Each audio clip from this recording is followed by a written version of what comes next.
echoes of the lost river.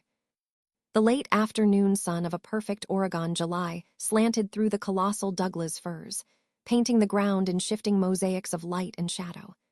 At Riley Horse Camp, the air was thick with the scent of pine, damp earth, and the sweet perfume of sun-baked wild clover. It was a fragrance that, for Marty, was synonymous with shedding the skin of his everyday life and breathing deep the soul of the wild. He cinched the last strap on Shotgun's saddle, giving the sturdy buckskin a familiar pat on the neck.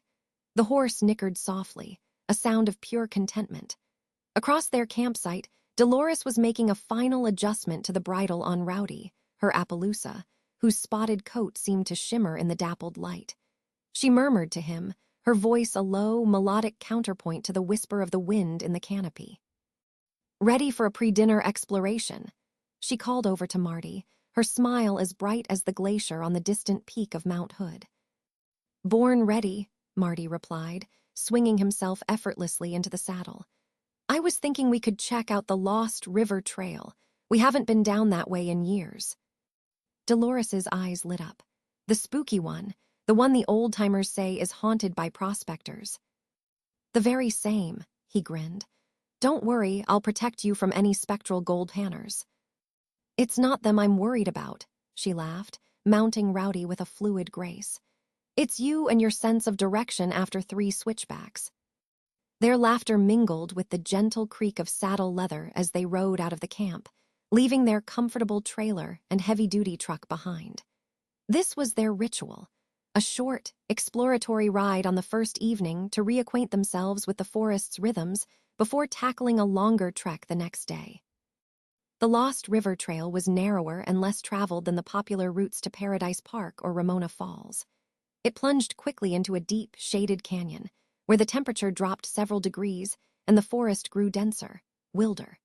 Giant ferns brushed against their legs, and the sound of their horses' hooves was muffled by a thick carpet of moss and fallen needles. The trail followed the path of a creek that was little more than a trickle in the summer heat, its bed a jumble of smooth, gray stones. "You can feel why they call it lost," Deloris said, her voice a near whisper, as if not to disturb the profound quiet of the place. "It feels like a different world down here." Marty nodded, his senses on alert.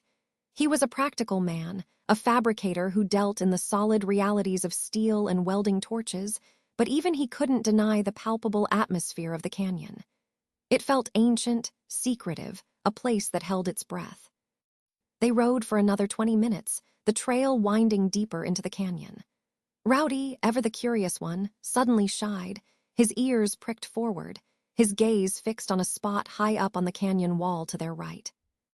"Whoa, boy, what is it?" Deloris soothed, following his line of sight. Marty stopped Shotgun beside her and looked up. At first, he saw nothing but a sheer rock face, green with moss and slick with moisture from hidden springs.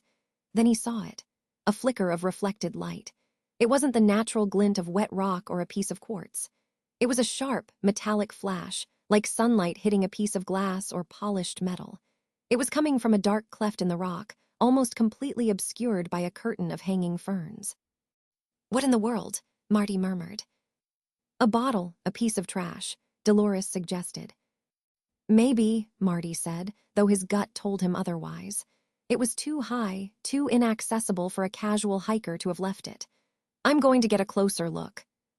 "Marty, be careful," she warned, her brow furrowed with concern. "Always am." He dismounted, handing Shotgun's reins to Deloris. The slope leading up to the rock face was steep and treacherous, a loose scree of rock and dirt held together by a fragile network of roots. He moved slowly, testing each handhold and foothold. As he neared the cleft, the source of the glint became clear. It was the lens of a high-powered spotting scope, mounted on a tripod and cleverly camouflaged with branches and netting. It was pointed not down at the trail, but across the canyon, aimed at a nondescript stretch of the opposing ridge. A cold knot of unease formed in Marty's stomach. This was no birdwatcher's setup. This was professional, deliberate, and hidden. He parted the ferns and peered into the shallow cave behind the scope. The space was small, barely a man-sized alcove, but what he saw made his blood run cold. Lying on a dusty canvas tarp was a sleek, black rifle with a sophisticated scope, a pair of high-tech radios, and a small, waterproof pelican case.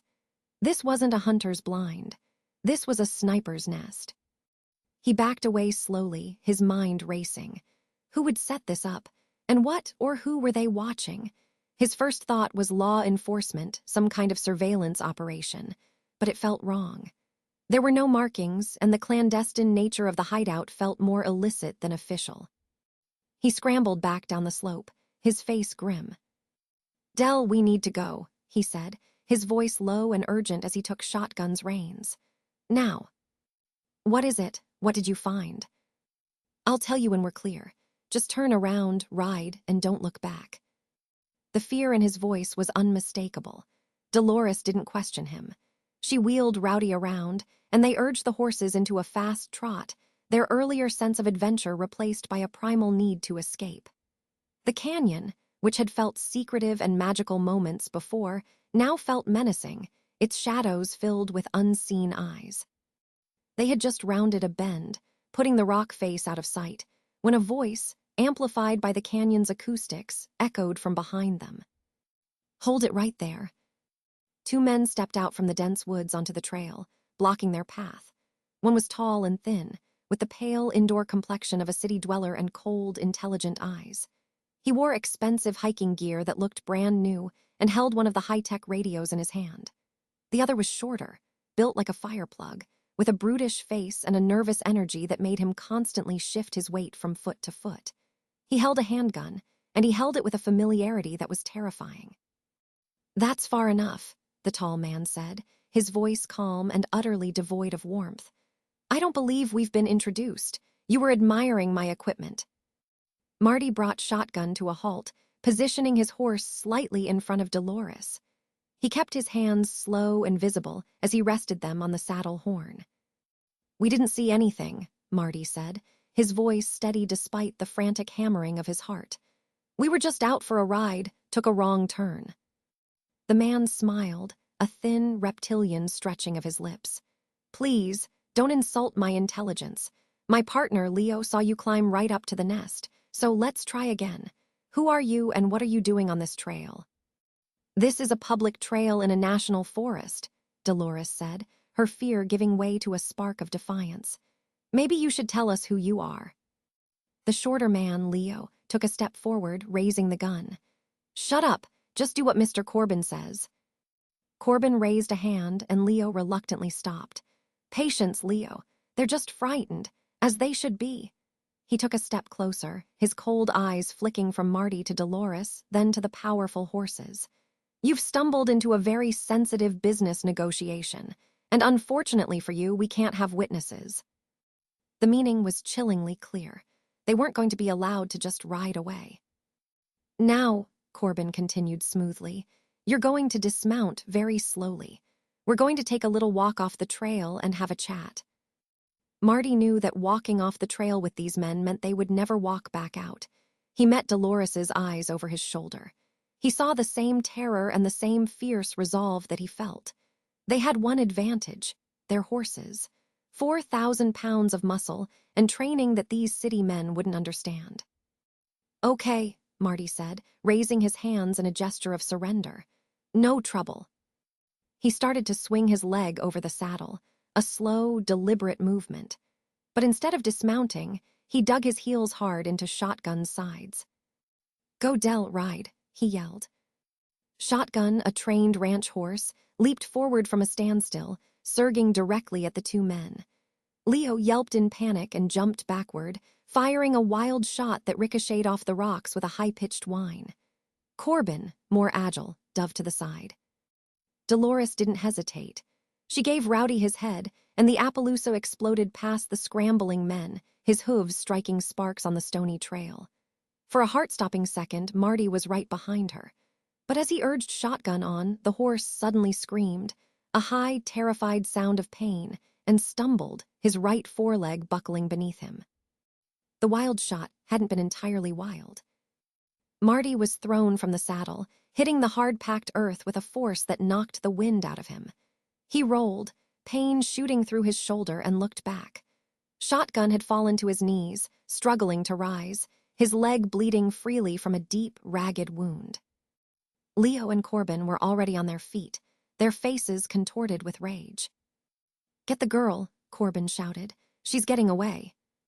Leo started to run up the trail after Deloris, but Corbin grabbed his arm. "Forget her for a second. We've got him. He's not going anywhere." Marty scrambled to his feet, his heart breaking at the sight of his injured horse.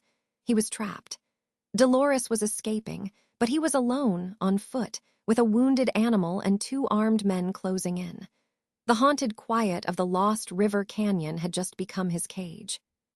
Deloris galloped, her mind a maelstrom of terror and fury.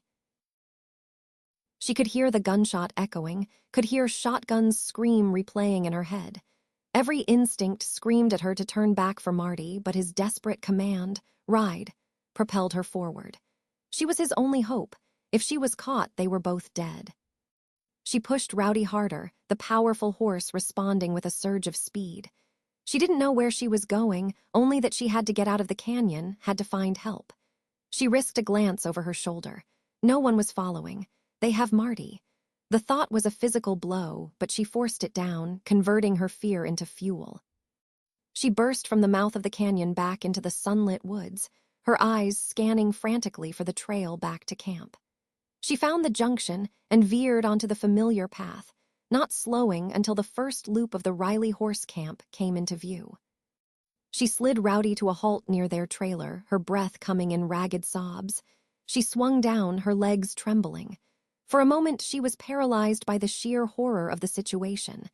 Then, her training as a vet tech kicked in. Panic was a luxury. Action was survival. She grabbed the comprehensive equine first aid kit from the trailer, a small pharmacy of wraps, antiseptics, and painkillers. She slung it over her shoulder. Then she grabbed the satellite phone. She flipped it open. No signal. The trees were too thick. She needed higher ground. But she couldn't just leave. Corbin and Leo had seen where they came from. They might come to the camp looking for her, or to eliminate any evidence.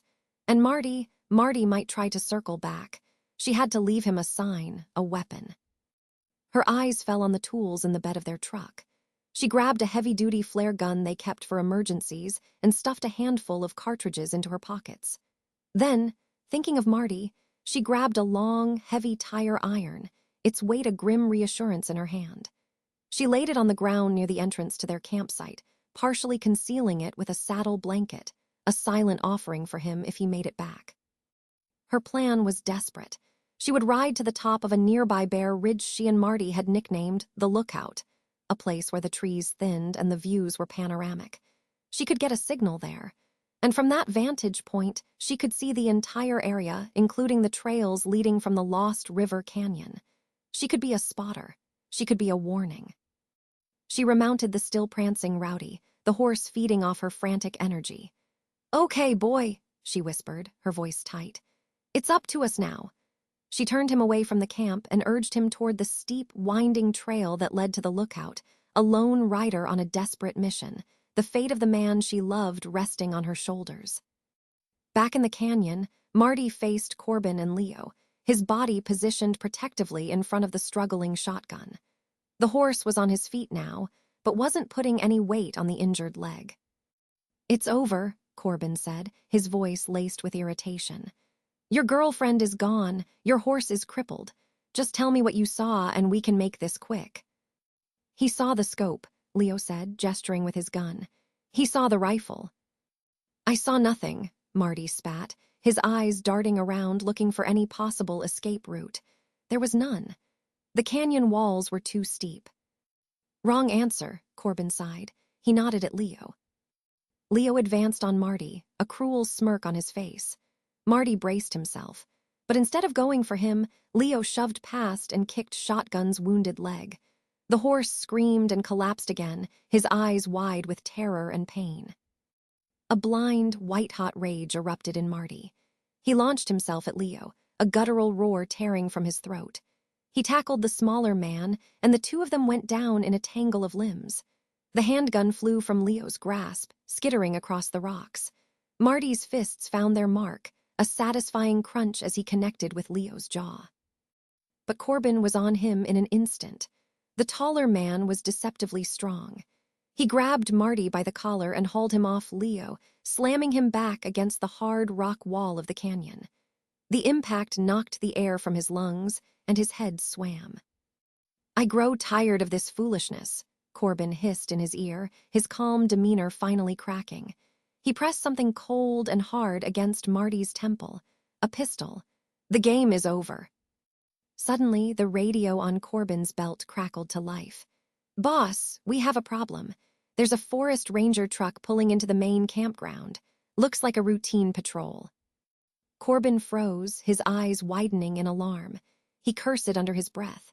He couldn't have a gunshot now, not with a ranger so close. He shoved Marty hard. "Leo, get the gun, tie him up. We'll take him with us and deal with him later. We have to move." Leo, groaning and holding his jaw, retrieved his handgun. He pulled a set of zip ties from his pocket and roughly bound Marty's hands behind his back. "What about the horse?" Leo asked, gesturing at the downed shotgun. "Leave it," Corbin snapped. "It's a liability." They dragged Marty to his feet and started marching him up the trail, away from the camp, deeper into the wilderness. Marty's heart sank. Every step took him further from Deloris, further from any chance of rescue. He glanced back at Shotgun, who was struggling to get up, and a feeling of utter despair washed over him. He had failed his horse. He was failing his wife. But as they rounded a bend, he saw a flicker of hope. The handgun Leo had dropped and recovered was now tucked hastily into the back of his waistband, its grip exposed, and from Marty's angle, tantalizingly close. A desperate, dangerous idea began to form in his mind. Deloris reached the summit of the lookout, her lungs burning. The view was staggering, a 360-degree panorama of forested ridges and canyons under the vast Oregon sky. She could see Riley Camp nestled in the trees below, and the winding ribbon of the road leading to it. She pulled out the sat phone. 1 bar, 2. It flickered, then held. A connection. With trembling fingers, she dialed 911. "I need the sheriff and an ambulance at Riley Horse Camp, Mount Hood National Forest," she said, her voice surprisingly steady. "My husband has been taken by 2 armed men. His name is Marty. My name is Deloris. One of our horses has been shot." She relayed the story in a clear, concise burst, describing Corbin and Leo, the location of the sniper's nest, the direction they were headed. The dispatcher assured her that units were being rerouted and a search would begin immediately. After she hung up, she scanned the landscape below, her eyes tracing the paths. And then she saw them. 3 figures, tiny as ants, emerging from the Lost River Canyon onto a high, exposed trail. 2 were walking, one was being pushed between them. Marty. They were heading east, away from the camp, toward the rugged, unmapped wilderness near the sandy glacier. They were trying to disappear. Her feeling of helplessness evaporated, replaced by cold fury. The police were on their way, but they would be searching from the camp. They didn't know this new direction. She had to do something. She checked the flare gun. It was a simple, rugged piece of equipment. She looked at the sun, then at the position of the 3 figures. She had an idea, a wild, reckless, and possibly stupid idea, but it was the only one she had. She aimed the flare gun not at them, but at a spot on the trail a few hundred yards ahead of where they were walking. She pulled the trigger. With a loud thump, the flare shot into the sky, a brilliant red comet that arced gracefully before landing on the trail ahead of the men, where it burned with an intense crimson light. Down on the trail, the sudden appearance of the flare sent the men into confusion. "What the hell was that?" Leo yelled, ducking instinctively. Corbin stared at the burning flare, then scanned the surrounding ridges. His eyes narrowed as he spotted a lone figure on horseback silhouetted against the sky on the lookout. "It's the girl," he hissed. "She's signaling the cops. She's telling them where we are." He was wrong, but Deloris was counting on that misinterpretation. She wasn't signaling the cops. She was signaling Marty. Marty had seen it too. He knew that flare, he knew Deloris. It wasn't a random signal. It was a message. "I see you. I'm here. Help is coming." It was the spark he needed. "We have to get off this trail," Corbin said, his voice tight with urgency. He shoved Marty toward the steep, wooded downhill slope. "We'll lose her in the trees." As they scrambled down the rough terrain, Marty put his plan into motion. He intentionally stumbled, falling forward into Leo. As the smaller man grunted in surprise, Marty's bound hands shot out, his fingers closing around the grip of the pistol in Leo's waistband. He yanked it free just as Corbin grabbed him and hauled him back. "He's got my gun," Leo shrieked. Corbin spun Marty around, his face a mask of disbelief and fury. Marty, his hands still bound behind him, now held the pistol. It was an awkward, almost impossible position from which to fight, but he didn't need to fight. He just needed a moment. He twisted his body, aiming the gun not at the men, but at the ground at Corbin's feet, and pulled the trigger. The shot was deafening in the close quarters. Dirt and rocks sprayed into Corbin's legs. The man yelled in pain and surprise, stumbling backward. That was the opening. Marty turned and ran, a clumsy, crashing sprint through the dense undergrowth, his hands still tied, the gun still clutched awkwardly behind his back. He was running blind, fueled by a desperate surge of adrenaline, the sounds of shouting and crashing branches behind him. He didn't know where he was going, only that he was running toward the memory of a red flare, running toward Deloris. The forest floor became a treacherous obstacle course of fallen logs and tangled vines. Marty, unable to use his hands to balance, fell hard, the gun flying from his grasp. He heard them closing in. He was out of time. He scrambled behind the massive trunk of a fallen giant, his chest heaving, his heart hammering against his ribs. This was it. Suddenly, he heard a new sound, the rhythmic thump-thump-thump of a helicopter. It grew louder, closer, the sound of salvation. Corbin and Leo heard it too.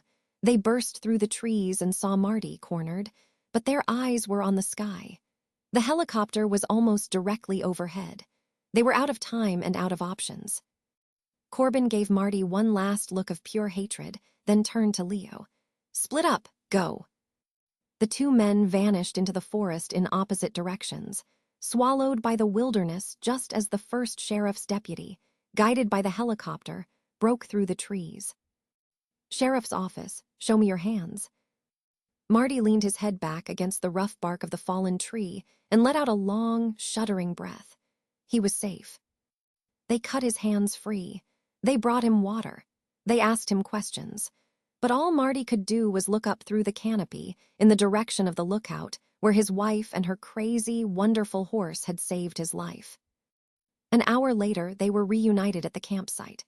The place was swarming with official vehicles and uniformed officers. A veterinarian was already there, skillfully tending to Shotgun's leg. The bullet had passed clean through the fleshy part of his forearm, missing bone and tendon. He would be scarred, the vet explained, but with care and time, he would make a full recovery. Deloris ran to Marty, and they met in a desperate, clinging embrace. They didn't speak for a long time, simply holding on, reassuring themselves that the other was real, solid, and safe. "I saw your flare," he finally whispered into her hair. "I saw your tire iron," she whispered back, a teary smile in her voice. "You were supposed to wait for it." "I got impatient," he said, managing a weak grin. They learned later that Leo was apprehended within the hour, a pathetic figure who surrendered without a fight. Corbin, the cold, intelligent leader, had vanished, but he had left behind a sniper's nest full of evidence, linking him to a high-stakes corporate espionage case. He wouldn't be able to run forever. That evening, as the last of the official vehicles pulled away and a profound quiet settled over Riley Camp once more, they sat by the fire. Shotgun, bandaged and mildly sedated, rested peacefully at the highline next to Roudy, who occasionally reached over to nudge his companion gently. The terror of the day was a fresh, raw wound, but underneath it, something else was taking root, a deeper understanding of their own strength and a love that had been tested by fire and not found wanting. They had faced down the darkest parts of the human world in the heart of the wild, and they had won, not as individuals, but as a team. Marty reached out and took Dolores's hand, his thumbs stroking her knuckles. "You know," he said, his voice low and full of awe, For a vet tech from the suburbs, you're pretty good at this whole action hero thing. Deloris squeezed his hand, her eyes reflecting the dancing flames. I had a good teacher, and a very brave horse. She leaned her head on his shoulder, the familiar gesture now weighted with the shared memory of the day. But I think I've had enough adventure for one trip. Marty looked up at the silhouette of Mount Hood against the star-dusted sky. The forest was no longer just a peaceful escape. It was a place of beauty and danger, of serenity and survival. It had taken something from them, but it had given them something far more valuable in return. Me too, he said. For this trip, anyway. He kissed the top of her head, pulling her closer. But we'll be back. This is our place, and we don't run. They sat in silence, the fire crackling, the river whispering its eternal song, two hearts beating as one in the vast, wild, and now truly earned peace of the Oregon night.